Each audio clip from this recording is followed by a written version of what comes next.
Fried chicken and mac and cheese mukbang. And obviously every sauce.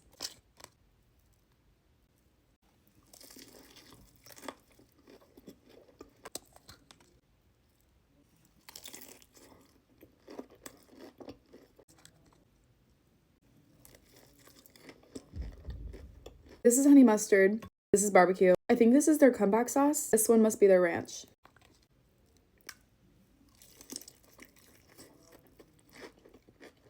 Tragic sauce that fell. This one is hot honey and I was so excited for this one. It's my floor, whatever.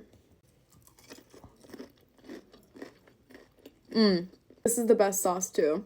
Now for the dirty mac. Obviously I got extra pickles, so let's put them on there.